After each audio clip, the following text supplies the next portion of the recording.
Well, welcome along, boys and girls. I'm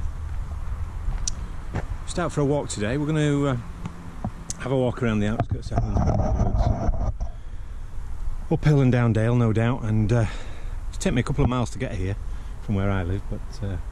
But yeah, we're going to. This is the start of the trail. I'm going to head along the path and see where we come out. I'm pretty certain of where we're going, but how we're going to get there, we'll wait and see. All right, hang tight. Let's get going.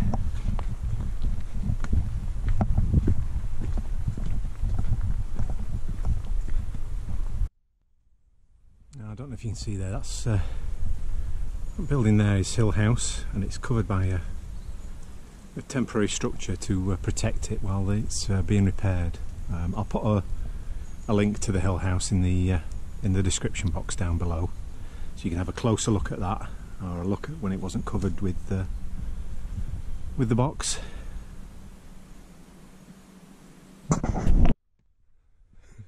This looks like somebody's idea of a joke. Quite a good one, these two. New York that away, London that away. What have we got on this side? Berlin and Paris. Very good. Whoever did that, you made me laugh today. So, a little stream.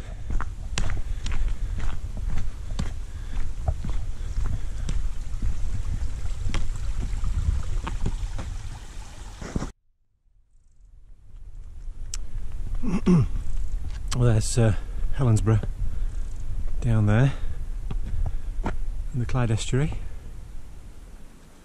Let me see where I live. Let me see if I can tell you. I live round about just over here, just near the front there. But yeah, not a bad view from up here.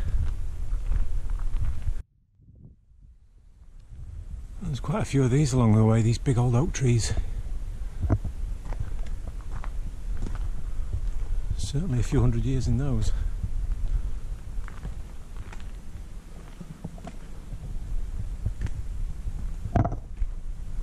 There's another one.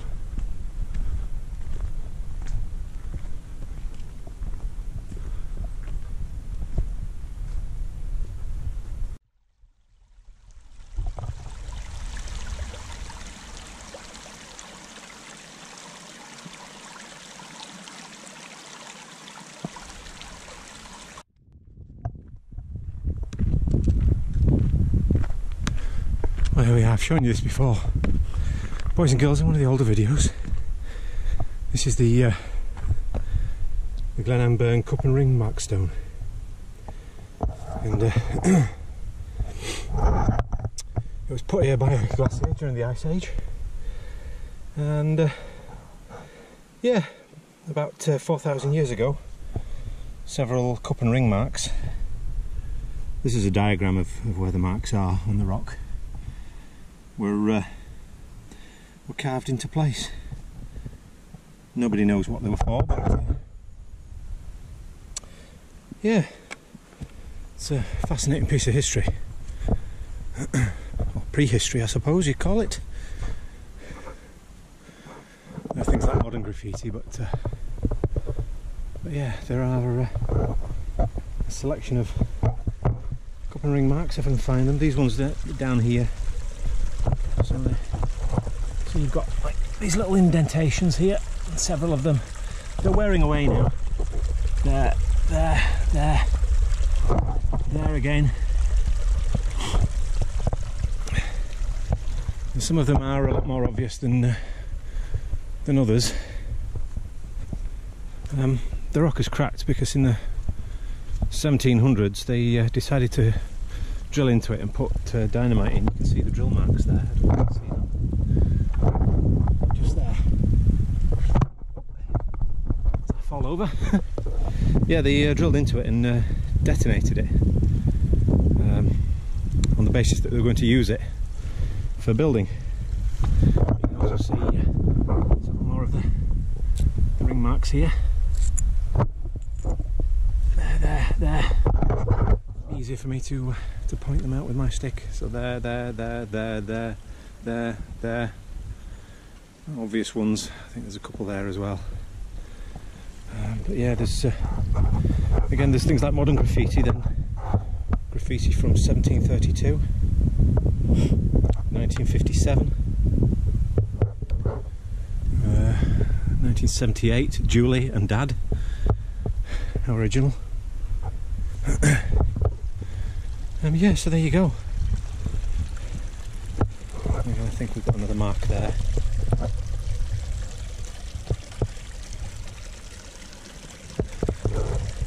A fascinating piece of history. This piece originally had fallen into the burn. It was brought back into place. Of course, this is the burn here, the Glen burn. So yeah, a piece of history, 4,000 years old. I like it anyway. Yeah, at least it's clean this time as well, because the last time I was here there was all sorts of rubbish all over, crisp packets and cans and things like that. So yeah, it's and again, sad state of affairs in it, because it's quite close to Helensburgh. People come here and they climb all over the top, you know, in boots, walking boots, which they shouldn't do, and that unfortunately wears away the cup and ring marks to the point where, say, the ring marks are really not. The cup marks are still there, but the ring marks are virtually invisible now. They've just been so heavily worn away. So you've got more cup marks here. But these would have had rings around some of these. Again, nobody knows exactly what the purpose was or the reasoning behind it, but we'll never know. But yeah. 4,000 years ago, that was somebody carved that in there. Anyway, on we go. Yeah, so where we are now, this is the start of the Highlandman's Way, and we're just going to walk all the way along. I might cut through into the woods, I might not. I think it's a little bit more exciting, a little bit more picturesque if we cut through into the woods, so bear with me on that. Well, there's been a few walkers and a couple of mountain bikers just passed me there, but all in all it's been a very quiet walk today. Tends to be busy on weekends, this route. Lots of the locals, local hikers and mountain bikers use some of the tracks through the forests over there. As you see, I've been here before. This has all been cut down to go to the sawmills, all this pine, and yeah. So I think what we'll do is, there's a bench a little bit further along here. I'm going to take a seat on there, have a little break and a drink and a bite to eat, and then I'm going to cut down into these woods over here, because it's just a bit prettier than this plain track here. So hang tight. There's my little seat in the shade. Again, I cleared up last time I was here. There was broken glass and cans and stuff in this little burn here, but thankfully some people passing have had a bit more respect recently, and I'm sure it's only a minority that leaves the rubbish lying around, but there you go. So anyway, I'm going to sit myself down in the shade of this tree, or these trees, if my stick doesn't go wandering off, and take my back off, have a biscuit and some water. Oh, dearie me. How's that? It's not bad for a view. Again, there's the, I don't know if you can see it, the pier just down there in Helensburgh. And funnily enough, the pier is where the paddle steamer Waverley used to dock until quite recently, when unfortunately the pier has been condemned as unsafe, so they can't dock any boats there, although I have seen yachts moored up, but I think it's more for public use, for the likes of the Waverley paddle steamer that are not allowed to dock there until it's been repaired, and by all accounts the repair bill is going to be in the millions of pounds. And the local council, Argyll and Bute Council, they don't seem to want to be interested in paying for that. So yeah, we'll have to wait and see, because the paddle steamer, the Waverley, now that's currently in dry dock, I believe. They're trying to raise money to replace the boilers, but yeah, if the pier doesn't get fixed, it won't ever stop here again. And it's been docking here since the ship was built, really. I think in the late 1800s, late 1800s, I think it was. I'll put a link to the Waverley in the description, so you can have a nosy at their website as well. But yeah, I'm going to take a break here and cool off and dry off a little bit.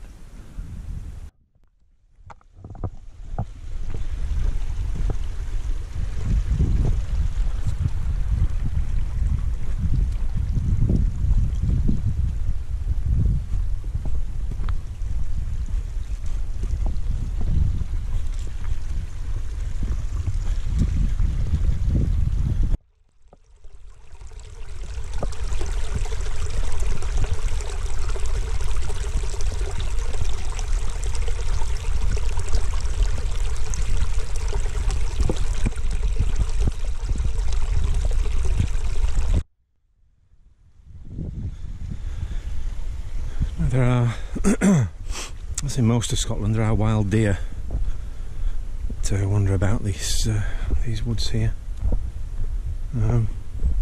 Oftentimes you catch a fleeting glimpse as they cross a track in between these pine forests, but once they're in there, it's near impossible. It looks like a nice bit of hazel over there. Let me take you over and see if that's some hazel. Because hazel's always good for stick making, walking sticks like this. I made this one about 2-3 years ago. It's still going strong. It's certainly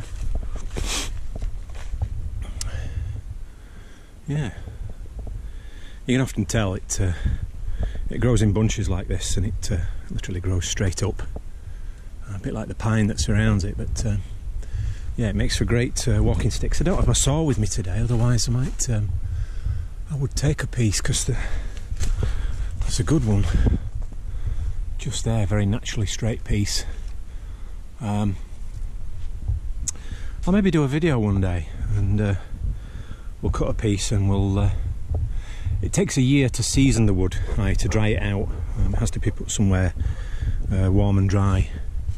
I keep mine in, we have what we call an air-in cupboard or a storage cupboard, so it's nice and warm and dry in there. It doesn't have to be too hot, but yeah, some of the professional stick makers will straighten these up using heat and bending them, but I tend to prefer them au naturel when I'm making a stick. So yeah, I might have to come back and see if we can. Definitely that piece there, because it's got a lovely straightness to it. But yeah.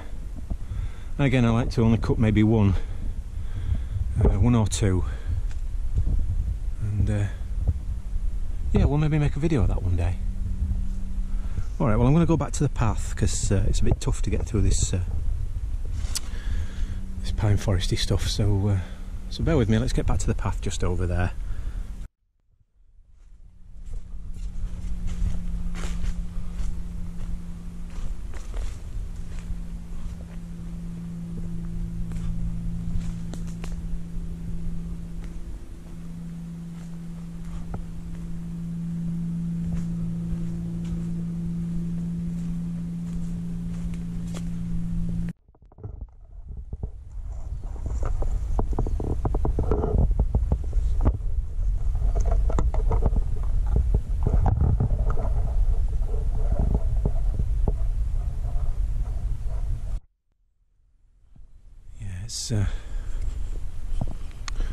It's gorgeous mixed woodland down here. So you got your firs. They'd make some Christmas tree, wouldn't they? Reminds me of National Lampoon's Christmas Vacation. It's one of my favourite films. Chevy chase on the sledge. It makes me laugh every time. But yeah, it really is beautiful woodland here.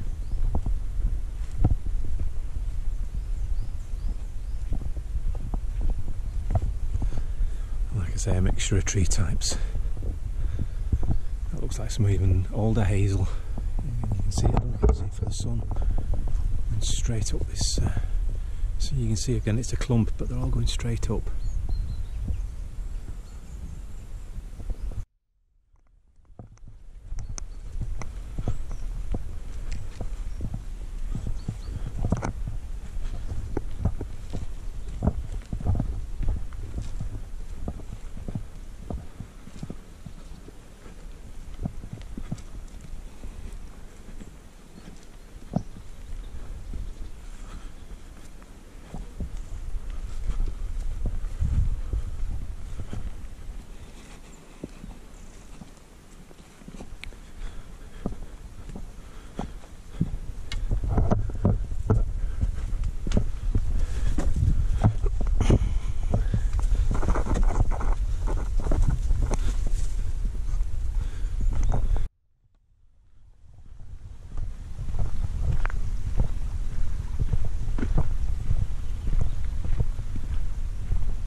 Thank you for coming along, boys and girls, on this walk today. We're just about at the end of it now. I've just got to walk another couple of miles down this track. There's not a lot to see, and then through the little village of Rue, and then along the front, and then I'll be home again. Yeah, if you haven't done already and you're watching this, then hit that subscribe button. Give us a thumbs up, give us one of those likes down below. Leave a comment down below if there's something you want to ask me or something you want to say. I certainly endeavour, as always, to answer every comment along the way. And yeah, a big thank you to everyone again that's tuned in. And I'll see you on the next one. All right, bye for now.